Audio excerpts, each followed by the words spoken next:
आतंकियों के निशाने पर प्रधानमंत्री मोदी थे। पीएम के पटना दौरे को लेकर एक बड़ी साजिश को बेनकाब किया गया है। 12 जुलाई को प्रधानमंत्री मोदी का ये पटना दौरा होना था और पीएम के दौरे से पहले आतंकियों को ट्रेनिंग दी गई थी कि कैसे प्रधानमंत्री को निशाना बनाया जाए।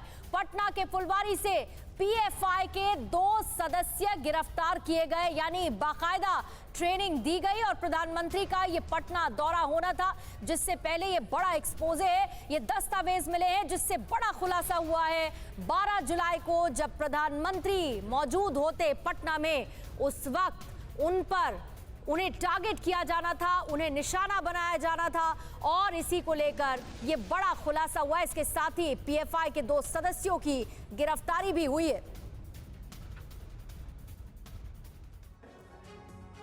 और पीएफआई का भारत के खिलाफ अब तक का ये सबसे खौफनाक प्लान। पटना पुलिस का दावा, भारत के खिलाफ बना रहे थे युद्ध का प्लान। पीएफआई रच रहा है भारत को इस्लामिक राष्ट्र बनाने की साजिश। पुलिस ने किया है यह दावा। क्या पॉपुलर फ्रंट ऑफ इंडिया यानी पीएफआई भारत को इस्लामिक राष्ट्र बनाना चाहता है? पटना में इसके 2 सदस्यों की गिरफ्तारी के बाद पुलिस ने कुछ ऐसा ही खुलासा किया है। पुलिस के मुताबिक पटना के फुलवारी शरीफ से गिरफ्तार मोहम्मद जलालुद्दीन और अतहर परवेश मार्शल आर्ट के नाम पर एक खास समुदाय के लोगों को आतंकी ट्रेनिंग दे रहे थे। इसके पास से मिले दस्तावेज बताते हैं कि पीएफआई साल 2047 तक भारत को इस्लामिक राष्ट्र बनाने की दिशा में काम कर रहा है।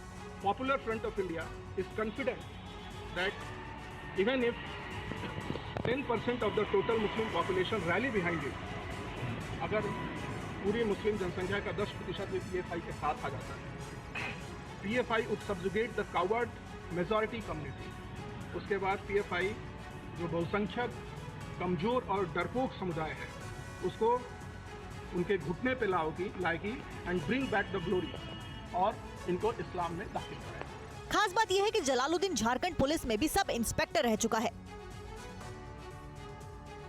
और पीएफआई के पास से जो डॉक्यूमेंट्स बरामद किए गए हैं, उसमें कहा गया है कि अगर भारत के खिलाफ जंग होती है तो इस्लामिक देशों से मदद मांगी जाएगी। क्या भारत को इस्लामिक देश बनाने के लिए पीएफआई इंटरनेशनल मदद जुटा रहा है? क्या भारत को इस्लामिक देश बनाने के लिए पीएफआई विदेश से पैसा मंगा रहा है? इस्लाम के नाम पर दहशतगर्दी फैलाने के आरोप में घिरे इस संगठन से जुड़े 2 लोगों के पास से पुलिस ने 8 पन्ने का जो दस्तावेज बरामद किया है, उसमें छिपा साजिश का सनसनीखेज प्लॉट जांच एजेंसियों के होश उड़ा रहा है। इस डॉक्यूमेंट में कहा गया है कि अगर भारत के खिलाफ जंग होती है तो इस्लामिक देशों से मदद मांगी जाएगी। देश की सबसे बड़ी जांच एजेंसी एनआईए ने पटना पहुंचकर मामले की जांच शुरू कर दी है। इनका जो ये इंडिया विजन 2047 है, towards rule of Islam in India, internal document not for circulation, ये बांटने के लिए नहीं है, ये लोग गुप्त रूप से इसको करते हैं। Popular front of India is confident that even if 10% of the total Muslim population rally behind it, अगर पूरी मुस्लिम जनसंख्या का 10% भी पीएफआई के साथ आ जाता है, PFI would subjugate the coward majority community। उसके बाद